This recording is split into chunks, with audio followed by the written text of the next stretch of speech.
ब्रह्म सूत्र के तृतीय अध्याय के तृतीय पाद के 29वें श्लोक का विचार प्रारंभ 29वें अधिकरण का विचार प्रारंभ हुआ था। इस अधिकरण के 9 सूत्र तथा उनके व्याख्यान रूप भाष्य से इसका विस्तृत स्वरूप बताया जाएगा। भारती तीर्थ जी के द्वारा वैयासिक न्यायमाला में इस अधिकरण के संक्षिप्त स्वरूप को बताने वाले 2 अधिकरण के श्लोक हैं, जिनका उच्चारण हम लोग कर चुके हैं। प्रथम श्लोक का लगभग विचार हो भी गया है, द्वितीय श्लोक का विचार अवशिष्ट है। वाजस्नेही शाखा में अग्नि रहस्य प्रकरण के वाक्य को विषय बना करके इस अधिकरण की प्रवृत्ति है। वहां पर कुछ अग्नियों की चर्चा है अग्नि रहस्य ब्राह्मण में।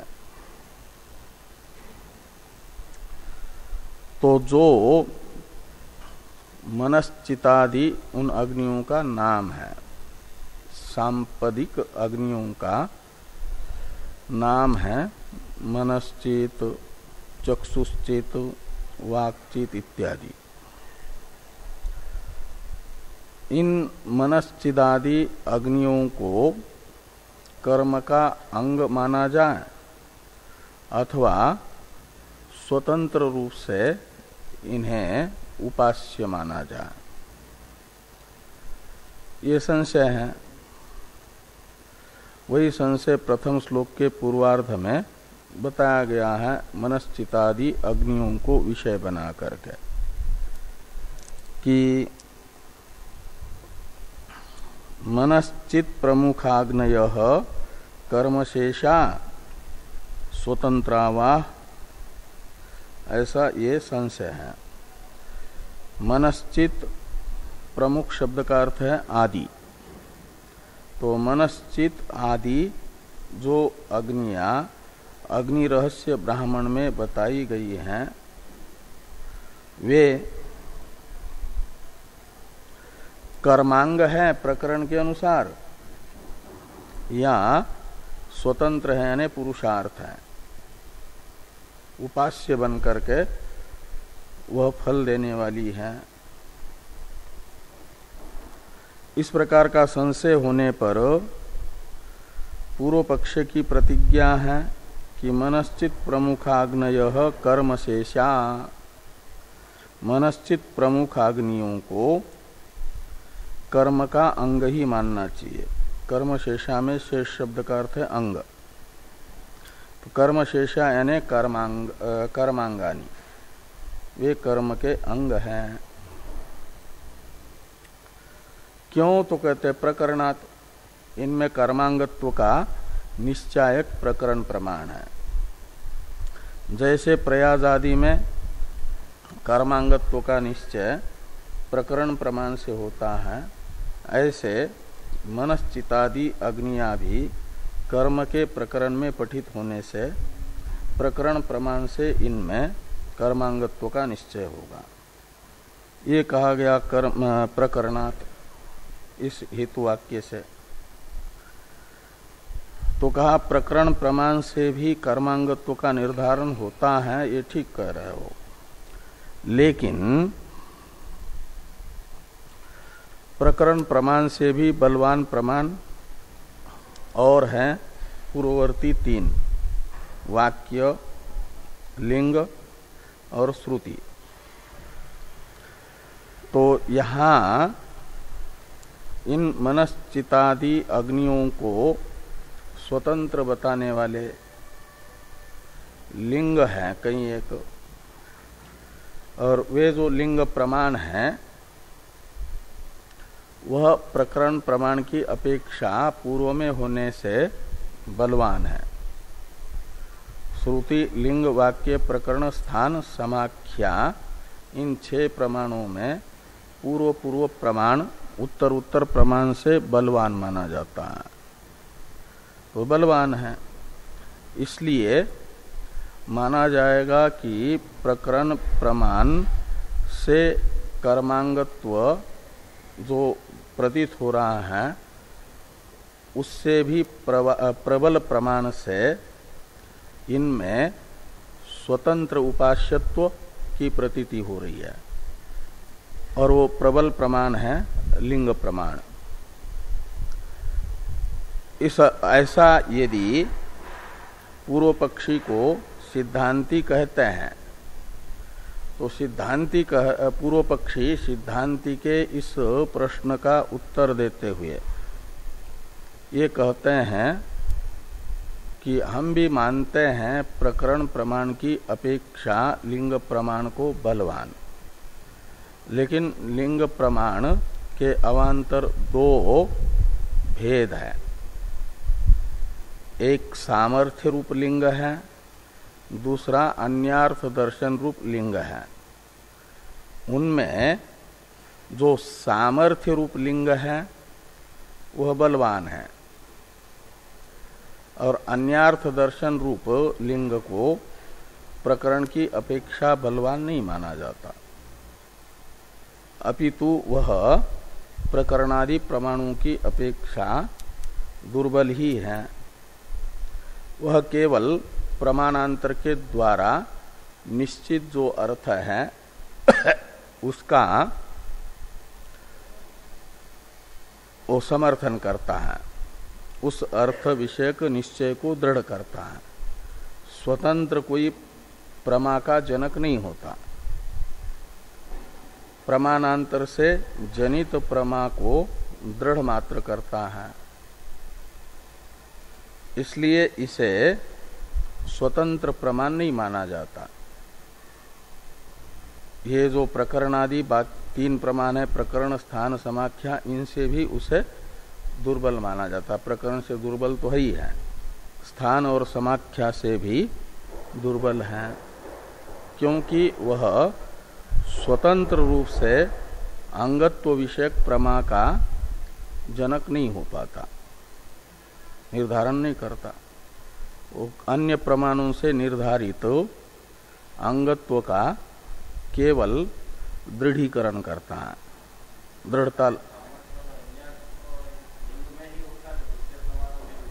ये लिंग में लिंग के दो भेद है, सामर्थ्य रूप लिंग, अन्य अर्थ दर्शन रूप लिंग। इस अभिप्राय से पूर्व पक्षियों ने लिखा कि लिंगन त्वन्यार्थ दर्शनम, यहाँ लिंग प्रमाण यद्यपि है लेकिन वह लिंग सामर्थ्य रूप नहीं है जो प्रकरण से बलवान सिद्ध हो, ऐसा सामर्थ्य लिंग होता है, और वो सामर्थ्य रूप लिंग ये नहीं है जो उस प्रकरण में प्रतीत हो रहे हैं। अग्नि में स्वतंत्र पुरुषार्थत्व बोधक लिंग वे अन्यार्थ दर्शन रूप लिंग हैं, इसलिए वे प्रकरण से दुर्बल ही होंगे।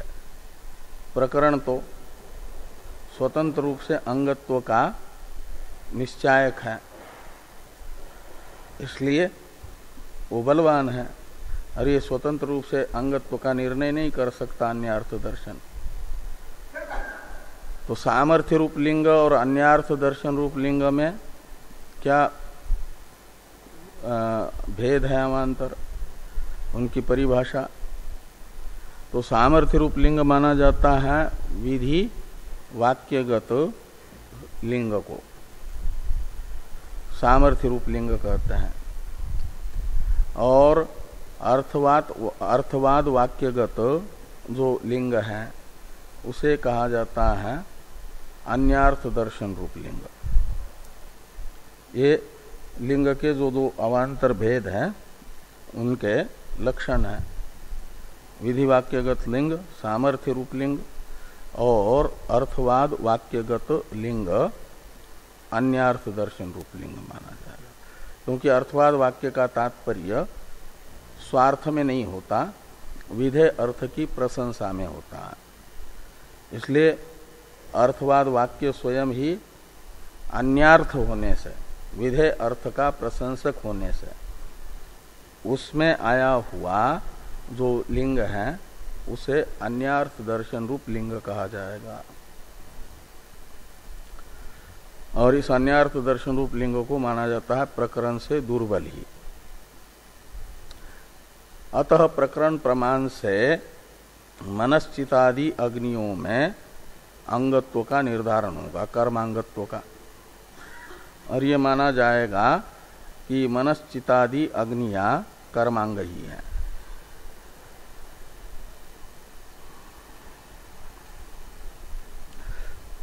इस प्रकार पूर्व पक्ष प्राप्त होने पर द्वितीय श्लोक से सिद्धांत बताया जा रहा है।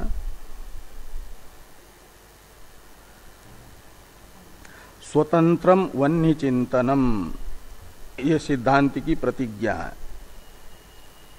स्वतंत्रम वन्य चिंतनम, वन्य का चिंतन यानी उपासना वन्य की स्वतंत्र रहेगी। वो वन्य चिंतन कर्म का अंग नहीं रहेगा, स्वतंत्र उपासनात्मक रहेगा। ये स्वतंत्रम वन्य चिंतनम से सिद्धांति की प्रतिज्ञा है। वन्य चिंतनम से लेना वो पूरी मनश्चित प्रमुख जितनी भी अग्नियां हैं उन सब का स्वतंत्र चिंतन होगा, न कि कर्मांगत्वेन रूपेण। ऐसा क्यों? तो कहा तस्मात्, तस्मात् ये पंचमेंत हेतु है सिद्धांति की प्रतिज्ञा का साधक। तस्मात् का अर्थ होता है उस कारण से। तो उस कारण से यानी किस कारण से? वो कारण बताया जा रहा है तस्मात् शब्द से ग्राह्य। प्रकरणम बाध्यम, ये जो सिद्धांति के द्वारा बताया जा रहा है लिंग प्रमाण और पूर्व पक्षी के द्वारा बताया जा रहा है प्रकरण प्रमाण, तो प्रकरण प्रमाण दुर्बल है और सिद्धांति कहते हैं इस प्रकरण प्रमाण का बाध करने वाले एक ही प्रमाण नहीं है हमारे पास, तीन प्रमाण है। वाक्य प्रमाण भी जो प्रकरण प्रमाण की अपेक्षा पूर्व में है और वाक्य प्रमाण की अपेक्षा भी पूर्व में जो लिंग प्रमाण है, और सबसे पहले जो श्रुति प्रमाण है। इन तीनों प्रमाणों से पूर्व पक्षी का मनश्चित प्रमुखादि अग्नि में कर्मांगत्व निश्चायक प्रकरण प्रमाण बाध्य है, बाध योग्य है। ये यहां पर कहा प्रकरणम बाध्यम, तो कहा केन बाध्यम, किससे प्रकरण का बाध होगा प्रकरण प्रमाण का? तो कहा प्रकरण प्रमाण से बलवान जो वाक्य प्रमाण है, प्रकरण प्रमाण से बलवान जो लिंग प्रमाण है, श्रुति प्रमाण है, उनसे बाधित होगा। तो पहले तो बताया उन्नेय विधिगात लिंगात प्रकरणम बाध्यम, ऐसे लगाना। ये वो श्रुत्याच प्रकरणम बाध्यम और वाक्यतः प्रकरणम बाध्यम। जो द्वितीय श्लोक के पूर्वार्ध में 3 है ना, उन्नेय विधिगात लिंगात एक, ये वो श्रुत्या ये एक, और वाक्यतः एक, ऐसे 3 प्रमाण बताए हैं। इन तीनों प्रमाणों से पूर्व पक्षी के द्वारा प्रदर्शित जो प्रकरण प्रमाण है मनश्चित अग्नि में ये करने वाला अंगत्व निश्चायक, वो बाधित होता है। तो बाधित प्रकरण प्रमाण, इन प्रमाणों से बाधित हुआ प्रकरण प्रमाण अंगत्व नहीं बता पाएगा, तो फिर इन प्रमाणों से निश्चित होगा कि ये स्वतंत्र हैं, अग्नियां पुरुषार्थ हैं। तो इस अभिप्राय से लिखा कि उन्नेय विधिगात लिंगात, विधि का विशेषण है उन्नेय। उन्नेयश्चासो विधिश्चैति उन्नेय विधि। उन्नेय शब्द का अर्थ है अनुमेय, कल्प्य। कहते हैं ये मनश्चित प्रमुख अग्नियों का जिस ब्राह्मण में वर्णन आया है, उस ब्राह्मण में कहीं पर भी कोई विधि वाक्य नहीं है। न तो कर्म का विधायक वाक्य है, न उपासना का विधायक वाक्य है। केवल मनश्चित प्रमुख अग्नियों की चर्चा करने वाले वाक्य हैं उस प्रकरण में। तो फिर और वहां कहीं एक अर्थवाद वाक्य है, सिद्धांति भी मान रहे हैं। अर्थवाद वाक्यगत लिंग को अन्यार्थ दर्शन रूप लिंग कहा जाता है। ये कब? जब एक प्रकरण में कोई विधि वाक्य हो, उसके द्वारा किसी साधन विशेष का विधान हो रहा हो और उस साधन विशेष के प्रशंसा की अपेक्षा महसूस हो रही हो, तो वहां अर्थवाद वाक्य रहेगा। और उसमें यदि कोई लिंग है तो उसे अन्यार्थ दर्शन कहा जाएगा। अर्थवादगत होने मात्र से अन्यार्थ दर्शन होगा ऐसा नहीं। अर्थवादगत हो और विधि युक्त प्रकरण में पठित हो, साधन विशेष के विधायक वाक्य से युक्त प्रकरण में पठित हो, तो ये जो मनश्चित प्रमुखाग्नियां हैं, इनका प्रतिपादन तो जिस प्रकरण में हुआ है उस प्रकरण में कहीं पर भी कोई विधि वाक्य नहीं है साक्षात। यदि खोजेंगे तो वहां कोई विधि वाक्य नहीं मिलेगा। और मीमांसकों का निश्चय है आम्नायस्य क्रियार्थत्वात् अनर्थक्यम अतदर्थानाम।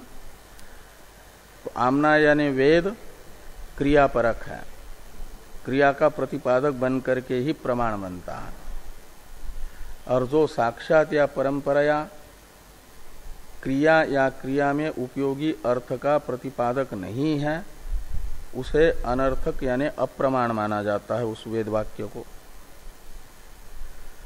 तो ये पूरा प्रकरण ही जहां कोई क्रिया का वर्णन न हो रहा हो तो हो जाएगा एक प्रकार से अप्रमाण। हाँ, कर्म परक नहीं होगा तो इसलिए उसे कर्म परक बनाना पड़ेगा। तो उसके लिए फिर कर्म को बताने वाला, साक्षात कर्म को बताने वाला होता है विधि वाक्य। वो कर्म दो प्रकार का जो विधि का विषय बनता है, जिस विषयक विधि होता है उसे पुरुष प्रयत्न साध्य होने से कर्म कहा जाता है। वो बाह्य कर्म, उसमें कर्म शब्द रूढ़ है, और मानस कर्म में उपासना शब्द की प्रसिद्धि है।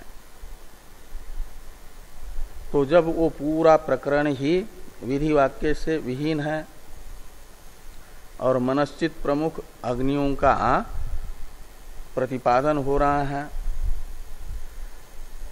और अर्थवाद वाक्य भी आए हैं उसमें बहुत से, तो अर्थवाद वाक्य तो होते हैं विधेय अर्थ की प्रशंसा के लिए। तो मानना पड़ेगा कि वहां पर अर्थवाद वाक्य आए हैं, तो उन अर्थवाद वाक्य के सामर्थ्य से एक विधेय अर्थ को बताने वाले विधि वाक्य की कल्पना करनी पड़ेगी। और अर्थवाद वाक्यों के सामर्थ्य से परिकल्पित जो विधि वाक्य हैं उसे कहा जाता है उन्नेय विधि। तो ऐसा विधि कौन होगा जिससे विधि की कल्पना की जा रही है, ऐसा वो पूरा का पूरा प्रकरण ही एक प्रकार से विधि रूप बन जाता है। विधि का उपकल्पक होने से पूरे ब्राह्मण को माना जाता है एक प्रकार से विधि रूप, विधि का उपकल्पक होने से। इसलिए जितने भी अर्थवाद वाक्य हैं वो भी एक प्रकार से विधि के उपकल्पक होने से विधि कोटि में आ गए। इसलिए इसको कहा जाएगा विधि वाक्यगत होने से वो सामर्थ्य रूप लिंग होगा। और सामर्थ्य रूप लिंग से ये उन्नेय विधिगात लिंगात, इसलिए विधिगत बता रहे हैं ना, विधि वाक्यगत लिंग वो सामर्थ्य रूप लिंग होता है। सामर्थ्य रूप लिंग का लिंग लक्षण ही है वो विधि वाक्यगत लिंग को सामर्थ्य रूप लिंग कहा जाता है। और यहाँ लिंग का विशेषण है विधिगत और विधि का विशेषण है उन्नेय। तो अनुमेय विधि वाक्यगत लिंग वहां पर विद्यमान है। तो सामर्थ्य रूप लिंग का लक्षण करते समय इतना ही मात्र कहा गया कि वो विधिगत लिंग होना चाहिए। वो विधि चाहे साक्षात विधि हो, दो प्रकार का विधि वाक्य होता है। साक्षात जैसे वेद वाक्य दो प्रकार का है, प्रत्यक्ष और अनुमेय। तो चाहे वो विधि वाक्य प्रत्यक्ष हो, तद्गत लिंग हो, तब भी वो सामर्थ्य रूप लिंग है, या अनुमेय विधि वाक्यगत हो लिंग, तब भी उसे कहा जाएगा सामर्थ्य रूप लिंग ही। विधिगत होना चाहिए। तो यहाँ विधिगत है ही है। कहा कि विधि कहाँ है, उस प्रकरण में कहीं है नहीं, तो उन्नेय विधि है। और उस उन्नेय विधिगत ये सारे लिंग हो जाएंगे और उन लिंगों से दुर्बल माना जाएगा इन मन प्रमुख अग्नियों में कर्मांगत्व बोधक प्रकरण। दुर्बल होने से बाध्य हो जाएगा। इसलिए कहा उन्नेय विधिगात लिंगात बाध्यम प्रकरणम, प्रकरण का बाद होगा। और ये वो श्रुतियां, तो ये वो श्रुति है कि ये जो आपका एक वाक्य आएगा आगे, उसमें एव श्रुति आएगी। एतम एव, यहां पर एवकार आता है।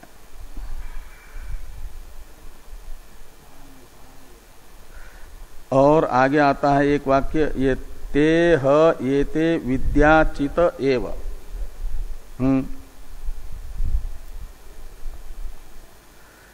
ते ह ये ते विद्याचित एव, यहां पर भी एवकार है। और एवकार है तह ये ते विद्याचित एव, ये तो श्रुति प्रमाण है विद्याचित। और एव शब्द उसी में आया हुआ एव शब्द मान लो है ना, भाष्य में आएगा उस समय बता देंगे। तो एव श्रुति है एक, तह ये ते विद्याचित एव, यही वाली अभी एव श्रुति हमको मिली है, तो उसी को मान लो है ना।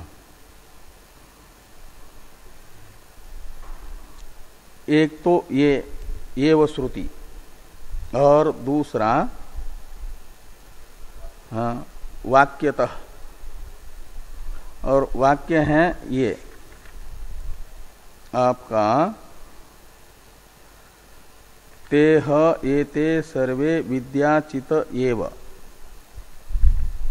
इसमें एवकार तो श्रुति हो जाएगा और वाक्य हो जाएगा तेह एते विद्याचित।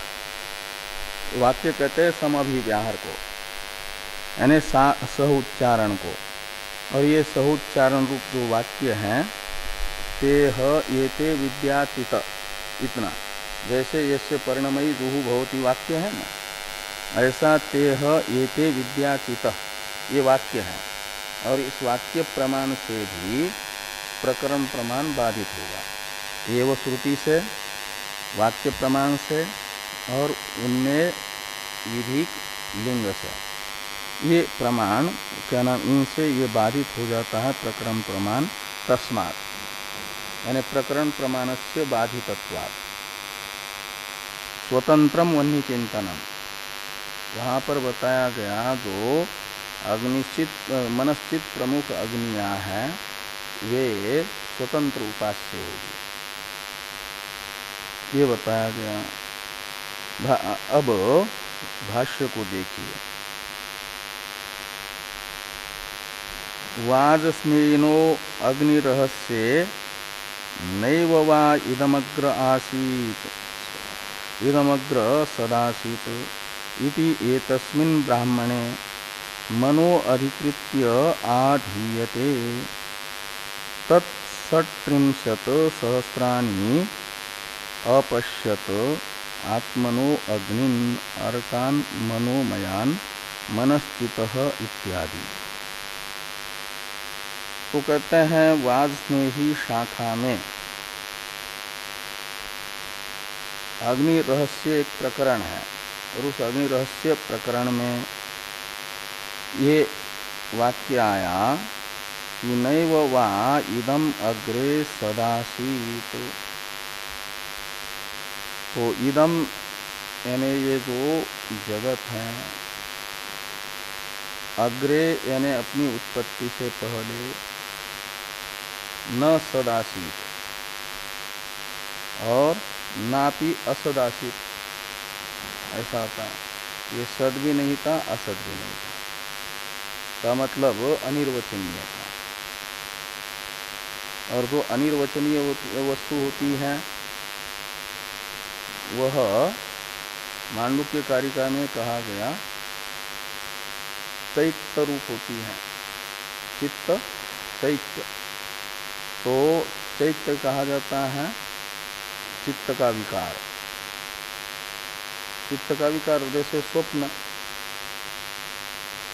न तो सत है न तो असत है, इसलिए चित्त का विकार मात्र है, प्रतीति मात्र है। तो ये कह करके आगे कहते हैं कि इति एतस्मिन् ब्राह्मणे, अग्नि रहस्य का जो नैव वा इदम अग्रे सदासीत, इस वाक्य से प्रारंभ होने वाला ब्राह्मण है, उसमें मनो अधिकृत्य, मन को प्रस्तुत करके, मन को प्रकृत करके ये कहा गया तत्सट्त्रिंशत् सहस्राणि अपश्यत। तो तत् शब्द से मन को लिया गया। मन प्रकृत है ना, और तत् शब्द सर्वनाम है। सर्वनाम का स्वभाव होता है प्रकृत अर्थ का ग्रहण करना, इसलिए प्रकृत जो ये अधिकृत्य का अर्थ है प्रकृत्य। तो मन को प्रकृत करके क्या कर दिया गया कि तत् सट्त्रिंशत् सहस्राणि अपश्यत, इसमें अपश्यत क्रिया का कर्ता बना दिया मन को, तत्शब्द से मन का परामर्श करके।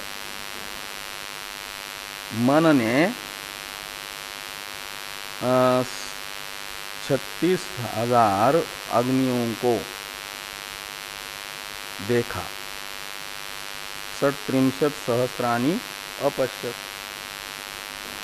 तो 36,000 अग्नियों को मन ने देखा। देखा का अर्थ है चिंतन किया। मन ने 36,000 अग्नियों का चिंतन किया। उन अग्नियों का विशेषण है, यानी अपश्यत क्रियापद का तो करता है आत्मनो अग्नि, अग्नि ये द्वितीयांत है ना। आत्मन का अर्थ है आत्म संबंधी, स्व संबंधी।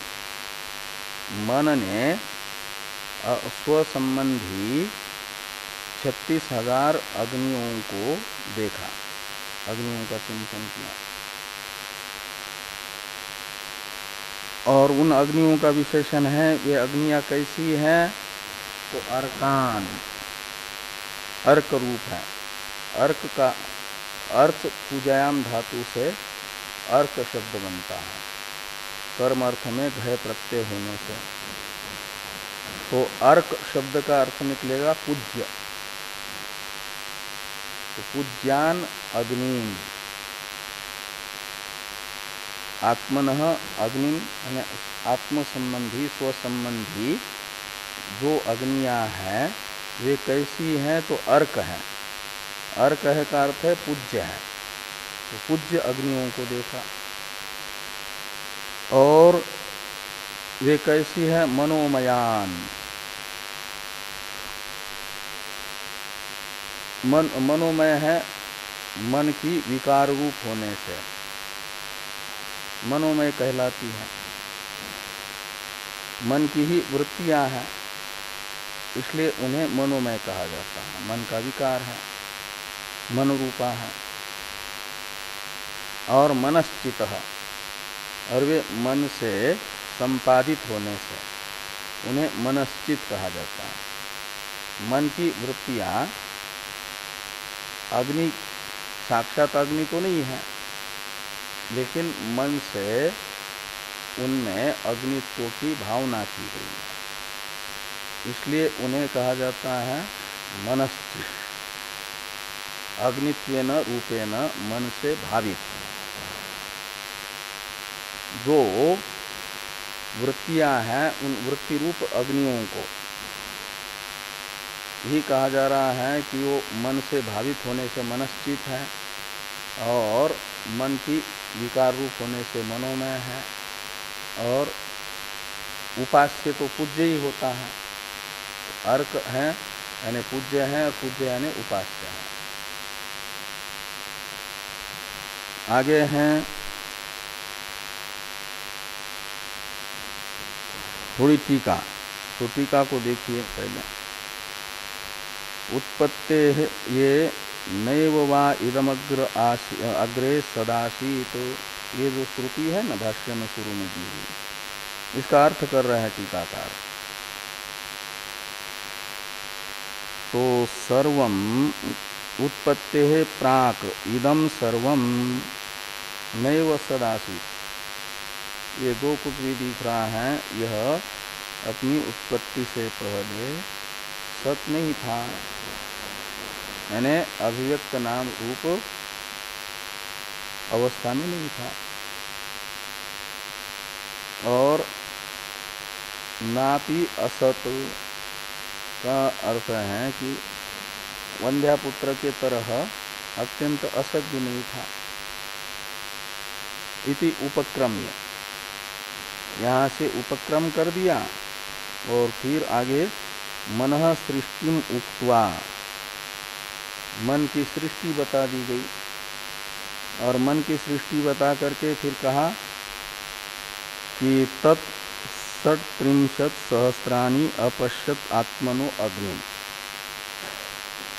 इस वाक्य में तत् शब्द से ग्राह्य है मन। इसे टीकाकार कह रहे हैं कि तन मनः, तत् ये प्रतीक है और उसका अर्थ कर दिया मनः। तो प्रकृत अर्थ का परामर्शक होने से तत्शब्द का अर्थ निकला मनः। आत्मानम ऐक्षत, मन ने आत्मा को यानी अपने को देखा। इति ईक्षण पूर्वकम अग्निन अपश्यत, पहले ईक्षण किया आत्मा का और फिर क्या किया कि ईक्षण पूर्वक अग्निन अपश्यत, अग्नियों को देखा मन ने। इति मनो अधिकृत्य पठन्ति, तो मन को ईक्षण कर्ता तथा अग्नियों के दृष्टा के रूप में बताया जा रहा है। पुरुषायुष्वेन क्लिप्त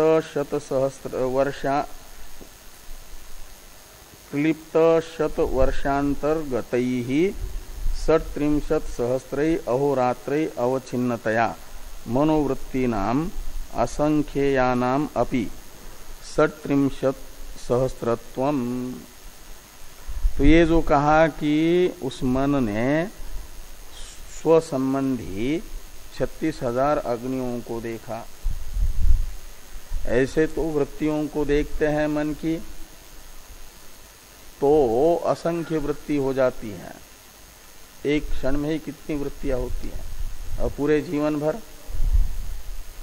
असंख्य वृत्तियां होती हैं। लेकिन यहाँ पर तो एक सीमित वृत्तियां ही बताई कि 36,000।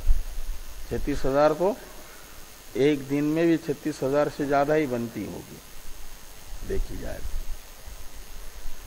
तो यहाँ 36,000 ही क्यों कह रही है श्रुति मनोवृत्तियों को? इसका समाधान करते हुए टीकाकार कह रहे हैं कि सामान्य रूप से 100 वर्ष की आयु मानी गई है पुरुष की, मनुष्य की, और 100 वर्ष की आयु में 36,000 दिन रात होते हैं। 100 वर्ष के दिन रात गिनेंगे तो 36,000 हो जाते हैं। तो ये जो 36,000 दिन रात हैं, तो इन दिन रात से दिन रात रूप जो काल है और रात्रात्मक काल, इससे बहिर्भूत वृत्तियां तो है नहीं। तो 100 वर्ष मनुष्य जिएगा तो 100 वर्ष के अंदर जो वो 36,000 दिन रात्रियां व्यतीत करेगा, और इन 36,000 दिन रात्रियों से अलग कोई उसका अस्तित्व ही न होने से जितनी भी मनोवृत्तियां बनेगी वे इन 36,000 दिन रात में ही बनेगी। इसलिए 36,000 दिन रात्रियां जो आयु की हैं वे बन जाती हैं परिच्छेदक, और उससे परिच्छिन्न हो जाती है मनोवृत्तियां। इन्हीं 36,000 दिन रातों में मिलकर के वृत्तियां बननी है। इसलिए वे असंख्य होने पर भी वृत्तियां उनका परिच्छेदक दिन अहोरात्रात्मक जो काल है वह 36,000 रूप संख्या से युक्त होने से उनसे परिच्छिन्न असंख्य मनोवृत्तियों को भी 36,000 कहा जा रहा है। ये समाधान टीकाकार ने दिया कि 37 सहस्रे अहोरात्रे अवच्छिन्नतया मनोवृत्तीनाम असंख्ययानाम अपि 37 सहस्रत्वम, ये कहा गया। आगे हैं टीका में ही, और ता भी इष्टकात्वेन परिकल्पिता भी मनसा एव संपादिता अग्नयो मनश्चितः। नहीं, तथा का तो आगे है, ये उसी वाक्यस्थ मनश्चित शब्द का अर्थ कर रहे हैं टीकाकार। जो तत् 37 अपश्यत आत्मनो अग्निन इत्यादि वाक्य है ना, इस वाक्य में तत्शब्द का अर्थ बता दिया मन, और मन की वृत्तियां असंख्य होने पर भी उन्हें 37 सहस्त्र ही क्यों कहा गया, इसमें हेतु बता दिया, उसका व्याख्यान कर दिया। अब जो उस वाक्य में मनश्चित एक शब्द है उसकी व्याख्या कर रहे हैं टीकाकार कि ताभि इष्टकात्वेन परिकल्पिताभिर मनसैव संपादिता अग्नयो मनश्चितः। तो ये जो ताभी शब्द से लेना वो मन की जो 36,000 वृत्तियां हैं, 36,000 दिन रात में बनने वाली जो 36,000 वृत्तियां, उनमें भावना करनी है ईंटों की। ईंटें होती है ना, वो वेदी बनाने के लिए, आह्वनीय कुंड बनाने के लिए, तो ये ईंटों के तरह ईंटें हैं 36,000 अग्नियां यज्ञशाला के निर्माण में। तो इष्ट का स्थानीयत्वेन, तो ये कहते इष्टकात्वेन परिकल्पिता भी, तो ईंटों के रूप में भावना से परिकल्पित जो ये 36,000 वृत्तियां हैं मन की, उनसे कहते हैं मनसैव संपादिता अग्नय। तो मन से ही संपादित जो अग्नियां हैं, उन अग्नियों को कहा जाता है फिर मनश्चित अग्नि। मनश्चित शब्द का अर्थ कर दिया। ता भी यानी उन इष्ट का स्थानीय वृत्तियों के द्वारा परिकल्पित जो अग्नियां, उन अग्नियों को कहा जा रहा है मनश्चित अग्नियां, संपादित अग्नियों को। और आगे उन अग्नियों को, ये सब मनश्चित, ये द्वितीयांत है, द्वितीय बहुवचन, अग्निन का विशेषण है ना। और अग्निन का एक विशेषण है अर्कान। अर्कान शब्द का अर्थ करते हैं पूज्यान। अर्कान यानी पूज्यान। और मनोमयान एक शब्द है, मनोमयान भी। उस मनोमयान का अर्थ करते हैं, ये भी वृत्ति का विशेषण है ना। मनोवृत्तिषु संपादितान, मन की वृत्तियों में ही संपादित अग्नियां होने से उन्हें मनोमय अग्नियां कहा जा रहा है। मनोवृत्तिषु संपादितान, ये मनोमयान का अर्थ कर दिया। और आत्मनः ये षष्ट्यंत है, इसका अर्थ कर रहे हैं षष्ट्यंत और द्वितीयांत और पंचम्यंत, तीनों में भी आत्मनः शब्द बनेगा। पंचमी एक वचन, षष्ठी एक वचन और द्वितीय बहुवचन भी। तो यदि द्वितीय बहुवचन है तो उसकी लक्षणा करनी होगी आत्मा शब्द को संबंधी अर्थ में। आत्मा का अर्थ स्वयं नहीं, स्वसंबंधी, आत्मीय अर्थ में आत्मा शब्द है, ऐसा समझना। तो इसलिए आत्मनः शब्द का अर्थ कर रहे हैं स्वस्य संबंधित्वेन। मनो अपश्यत, इन 36,000 मनोमय मनश्चित पूज्य अग्नियों को मन ने अपने संबंधित्वेन रूपेण देखा, स्वसंबंधित्वेन रूपेण देखा। ये उस वाक्य का अर्थ निकला। तत्सठ सहस्राणि अपश्यत आत्मनो इत्यादि का ये अर्थ है।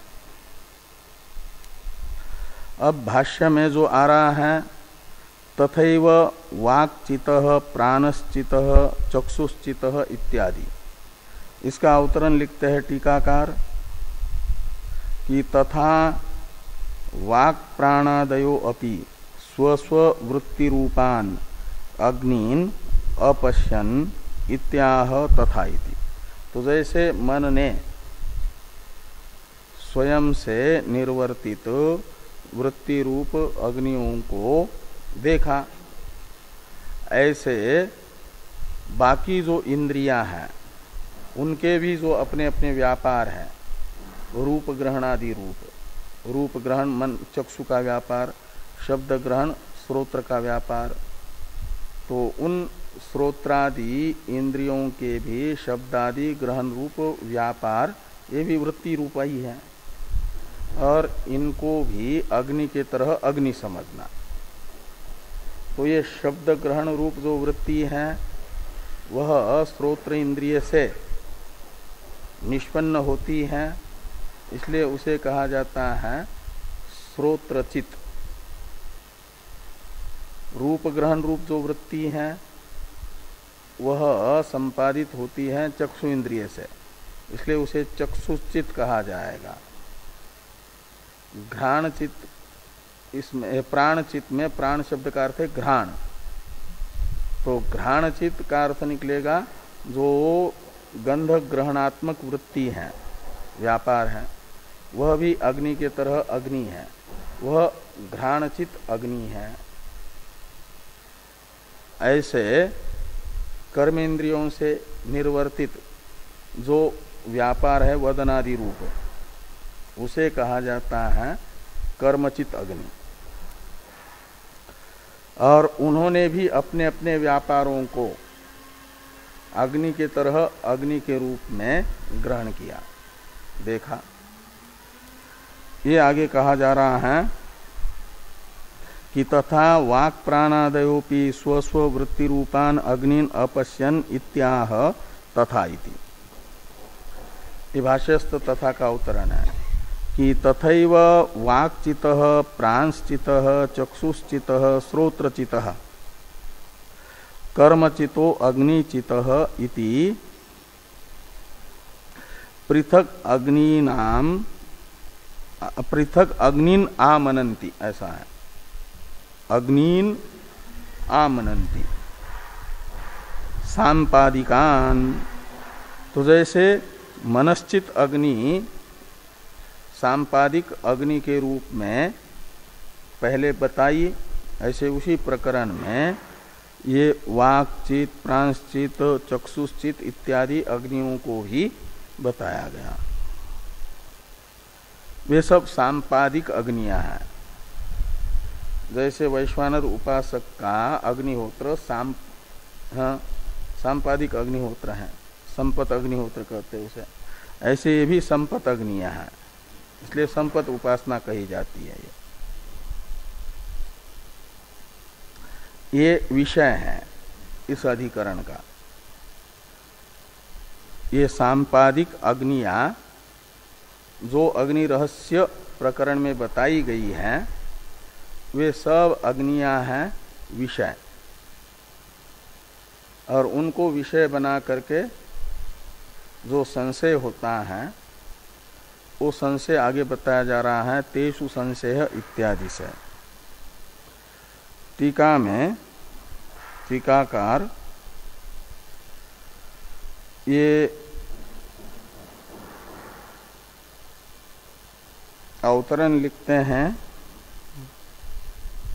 और ये घ्राणचित प्राणश्चित का अर्थ, उसमें प्राण शब्द का अर्थ करते हैं प्राण यानी घ्राण, प्राणो घ्राणम।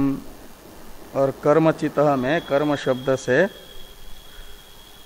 वाक्चितः में वाक तो ले लिया गया एक कर्मेंद्रिय, फिर कर्मचित शब्द में कर्म शब्द से बाकी हस्तादि इंद्रियों को लेना है। ये बता रहे हैं कि कर्मेंद्रियेण हस्तादिना चितः कर्मचितः अग्नि। और आगे हैं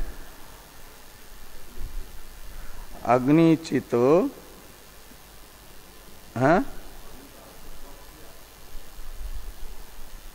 कर्मचितः अग्नि, और आगे क्या है, त्वक है, हैं? कहाँ पर कर्मचितो हो, और अग्नि त्वक नहीं अग्निचित होना चाहिए।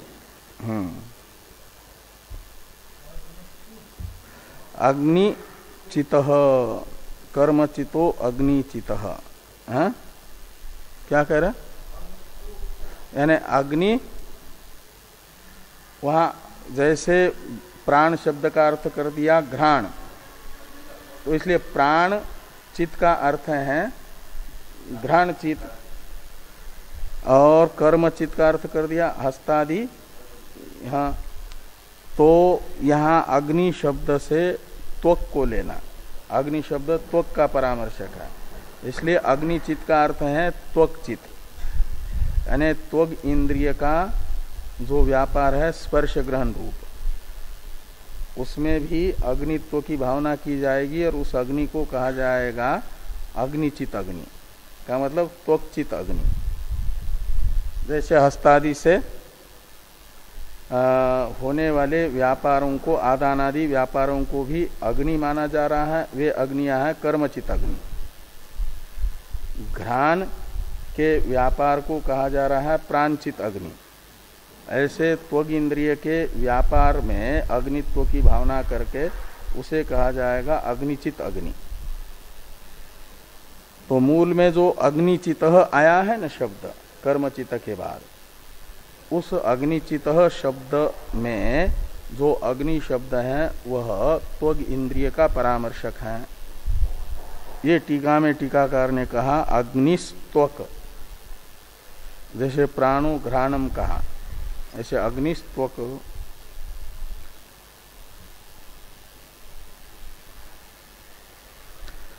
ये यहां पूर्ण विराम होना चाहिए, अग्निस्त्वक के पास में पूर्ण विराम। इसके बाद तो आ रहा है ये पूर्वत्र अग्निश्चयन प्रकरणात्, यहां से तेषु संशय, इसका अवतरण ग्रंथ है टीका में। वो अवतरण होने से ये वाक्य पूरा हो गया। वहां पर अग्निस्त्वक के पास वो पूर्ण विराम का चिन्ह नहीं दिया है, वो लगाना। और वहां पर भी मनु अपश्यत, वो वाक्य पूरा हो जाता है। वहां से आगे हाँ तथैव, हाँ तो मनु अपश्यत, ये जो है आपका पूर्ण विराम, स्वल्प विराम लिखा है, उसके जगह पूर्ण विराम होना चाहिए। बाद में वो तथैव का अवतरण है वो। तो ये संशय से आगे की चर्चा हम लोग कल करेंगे।